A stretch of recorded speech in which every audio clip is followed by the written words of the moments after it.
Our gospel lesson this morning is indeed the Beatitudes, found in Matthew chapter 5 and verses 1 through 12. Listen to this beloved passage and to what the Spirit might speak into your life today in this reading from the gospel according to Matthew. When Jesus saw the crowds, he went up the mountain, and after he sat down, his disciples came to him. Then he began to speak and taught them, saying, "Blessed are the poor in spirit, for theirs is the kingdom of heaven. Blessed are those who mourn, for they will be comforted. Blessed are the meek, for they will inherit the earth. Blessed are those who hunger and thirst for righteousness, for they will be filled. Blessed are the merciful, for they will receive mercy. Blessed are the pure in heart, for they will see God. Blessed are the peacemakers, for they will be called the children of God. Blessed are those who are persecuted for righteousness' sake, for theirs is the kingdom of heaven. Blessed are you when people revile you and persecute you and utter all kinds of evil against you falsely on my account. Rejoice and be glad, for your reward is great in heaven. For in the same way they persecuted the prophets who were before you." The word of the Lord. Thanks be to God.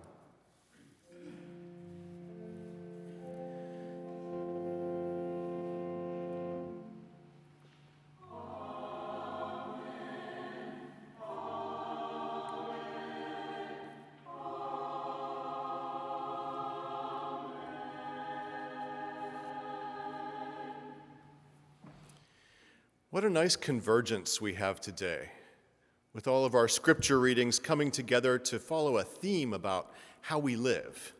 We've got it in Matthew and the Beatitudes, we've got it in Micah, and we've got it in Psalm 15.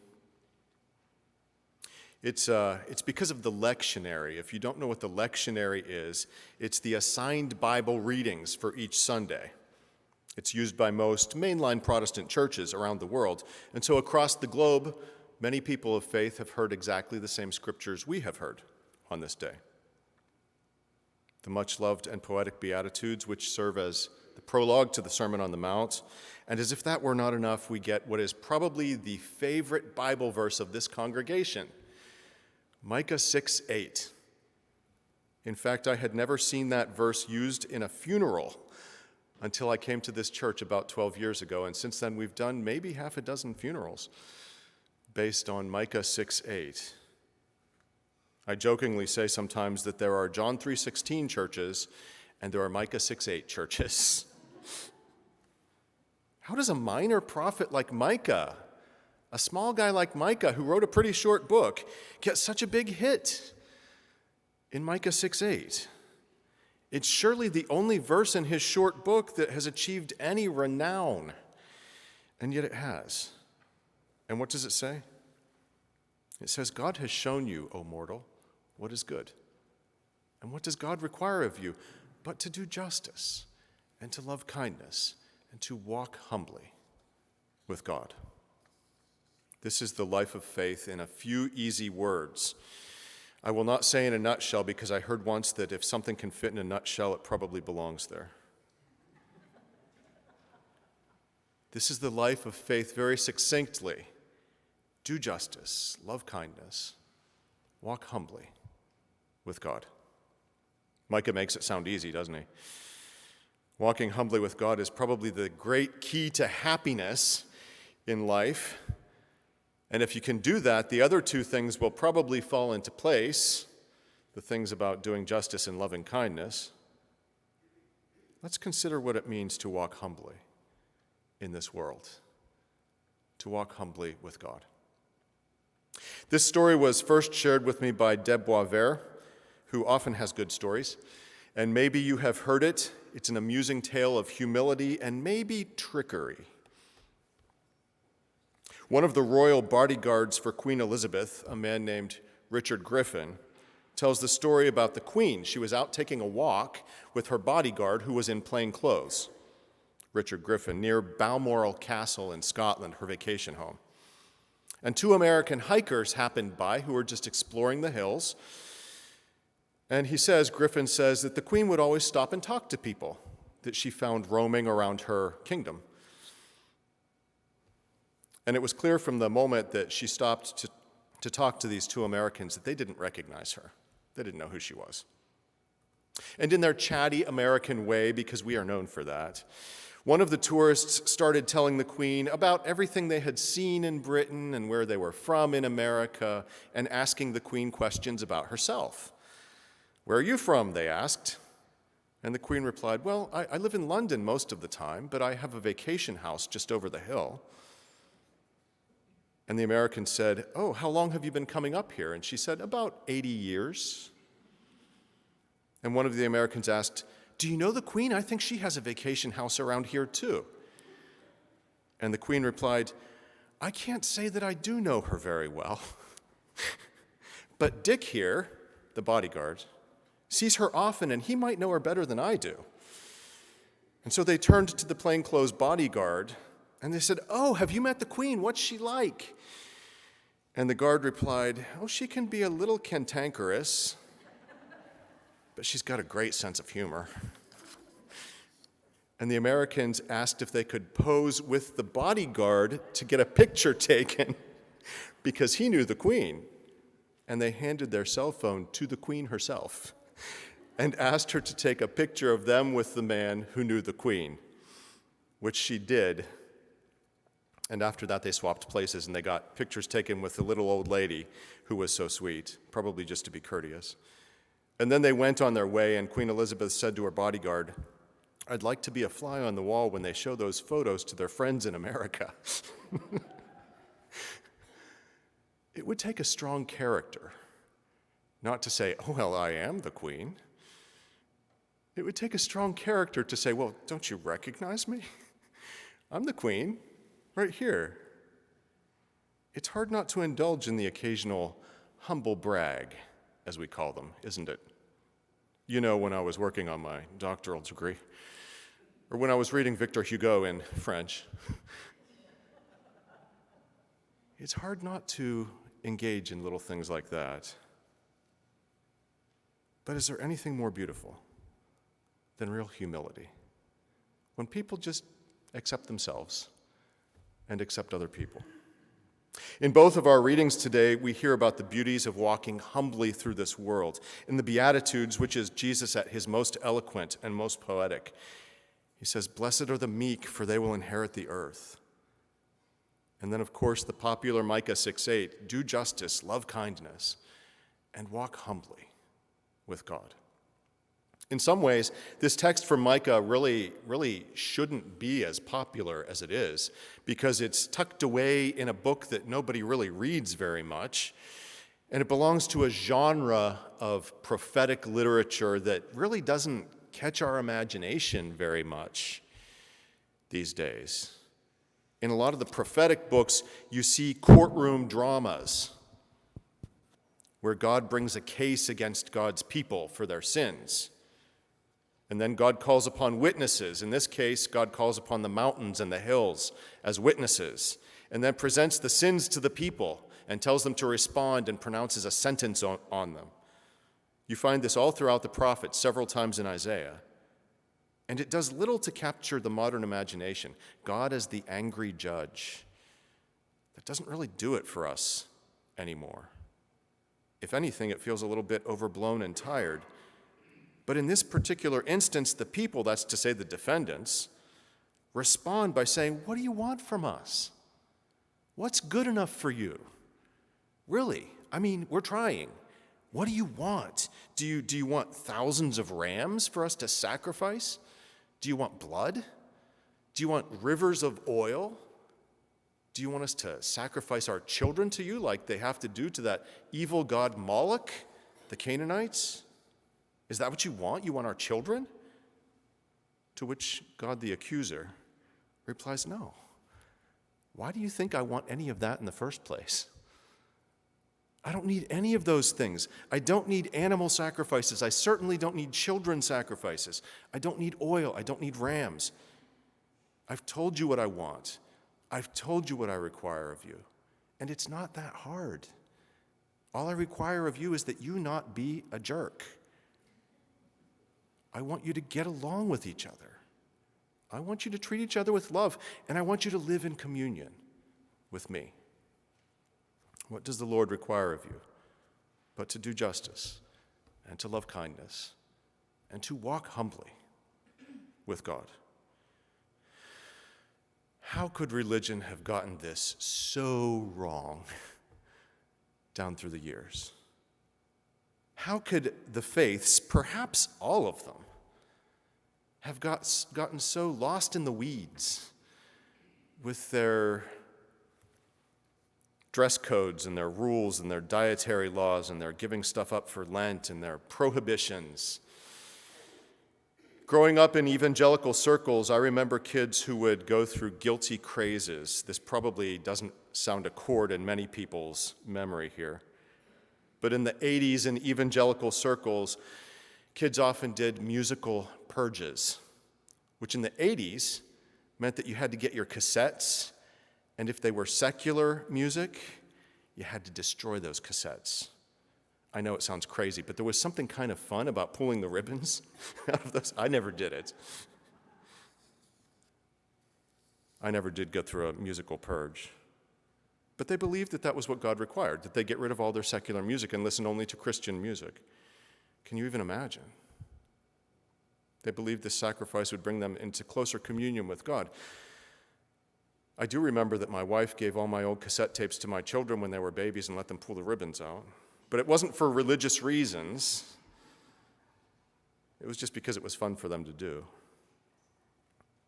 But most of the kids I knew who did that ended up going back and buying those same cassettes back again. Why? Because it didn't make sense in the first place.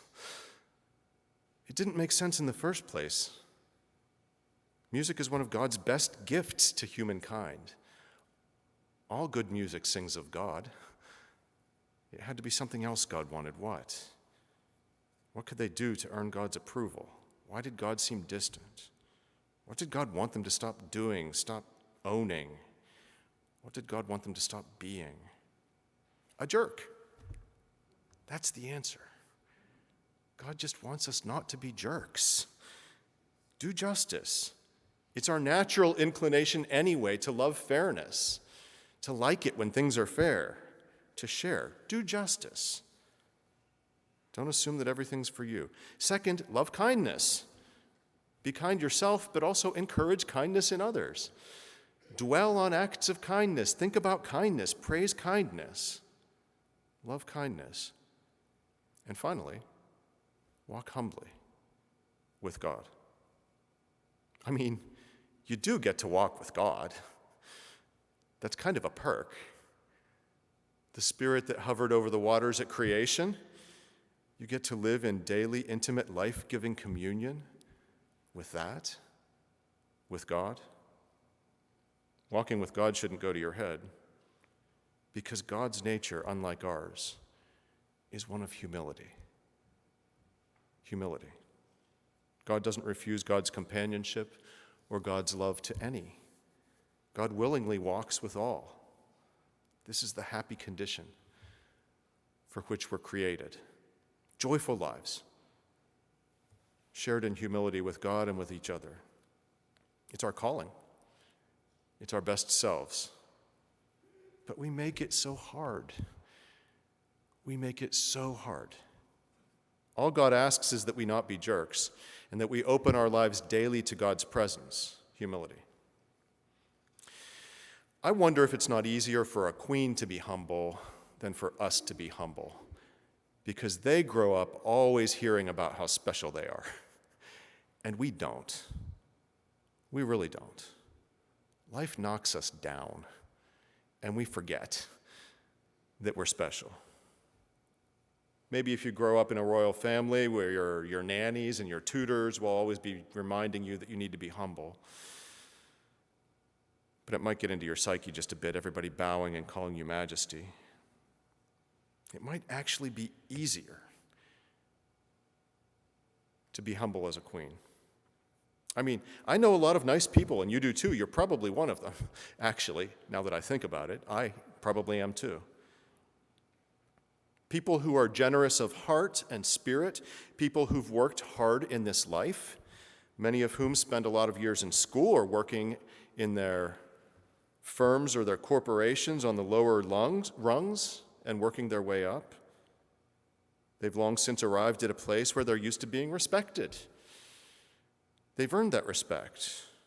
They're used to being listened to and treated with a degree of deference. And as good as their hearts are, by golly, you better treat them with respect. You better speak to them the right way.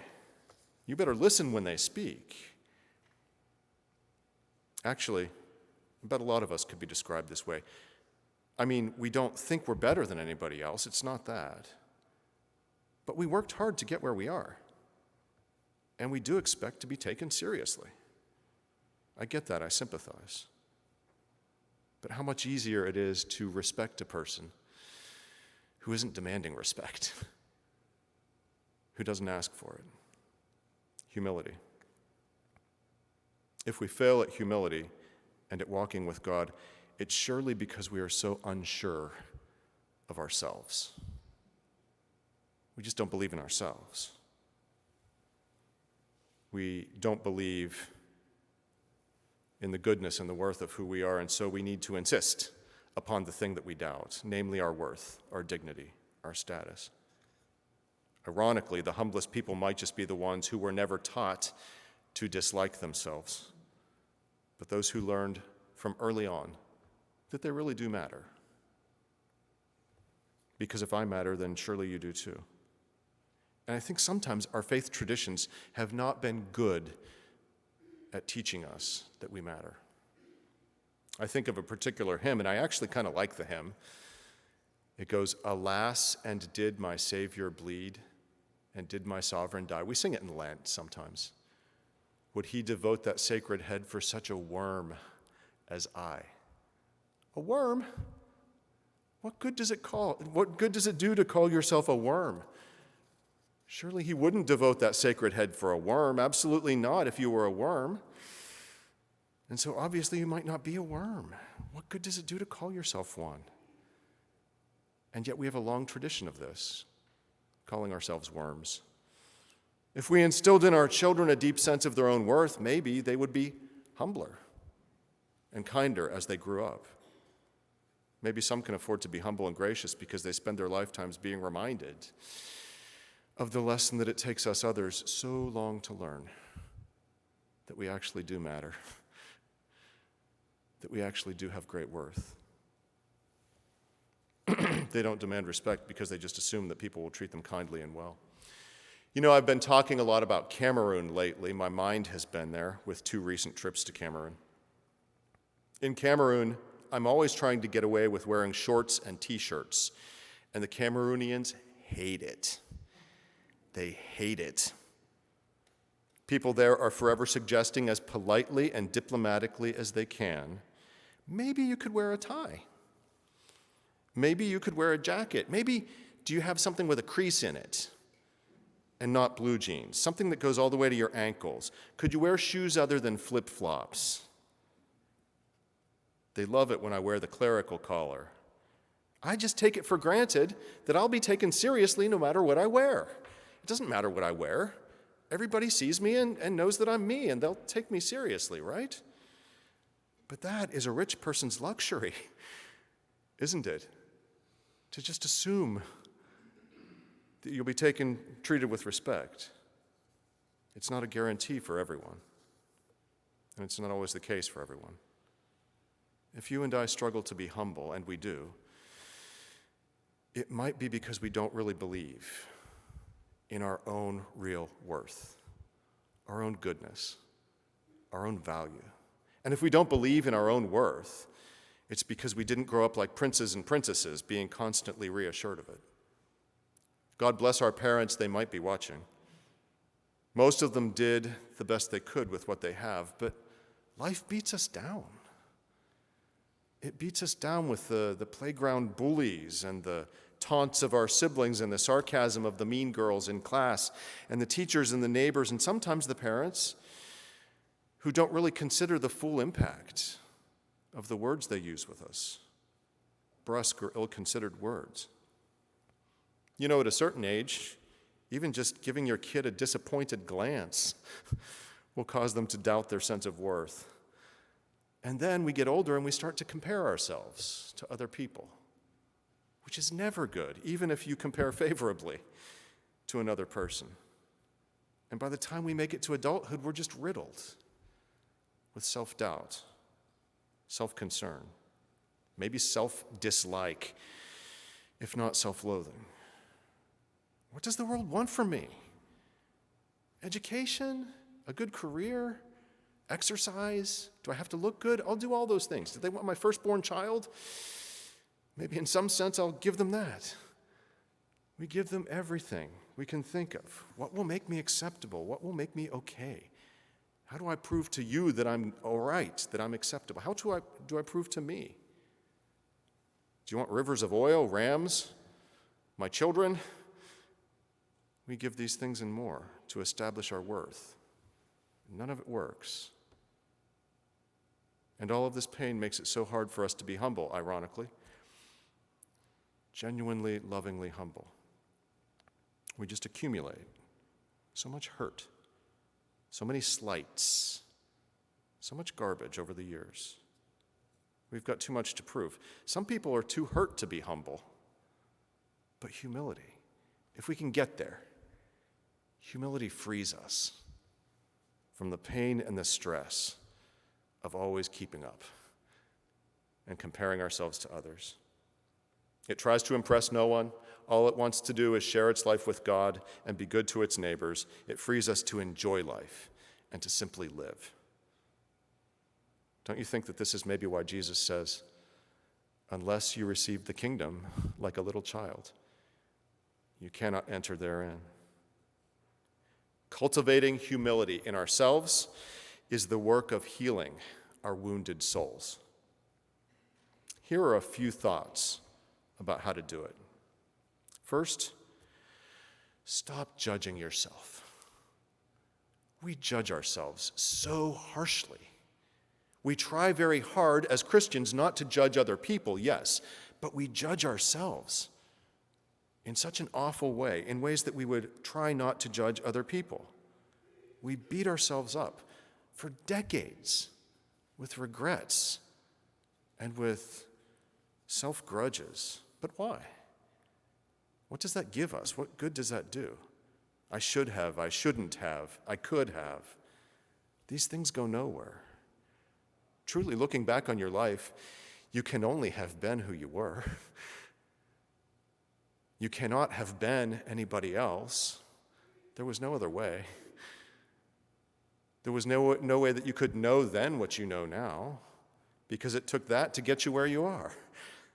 You didn't have all the mental and spiritual resources to be who you were not. And to judge yourself according to things that you did not know yet, according to the standards of today, is a great injustice. Stop judging yourself. Second, the second thing to increase humility, accept yourself. The good, the bad, and the ugly. Accept yourself. Just accept your flaws and your strengths. Don't forget those. Take an honest inventory of your good, your bad, and your indifferent qualities. You can work on self-improvement. That's probably a different sermon. But you can't improve yourself even until you've taken a clear-eyed look at who you are and made your peace with that person. Maybe even declared your love for that person, your forgiveness. That person is God's gift to you and to the world. Don't judge yourself, accept yourself. Third, and most importantly, in order to walk humbly with God, you got to walk with God. In order to walk humbly with God, you have to walk with God. Doesn't matter how you do it. You will pick the way, but you have to be in daily communion with God. Prayer, meditation, prayer walks, yoga, exercise, gardening, you pick the way. Don't judge yourself, accept yourself, and walk daily with God. I'll bet that humility is the antidote to a lot of what is gnawing at us as a society and as individuals. God and the world ask very little of you, really, but it is a whole way of life. And it is this, that we do justice, that we love kindness, and that we walk humbly with God. Amen.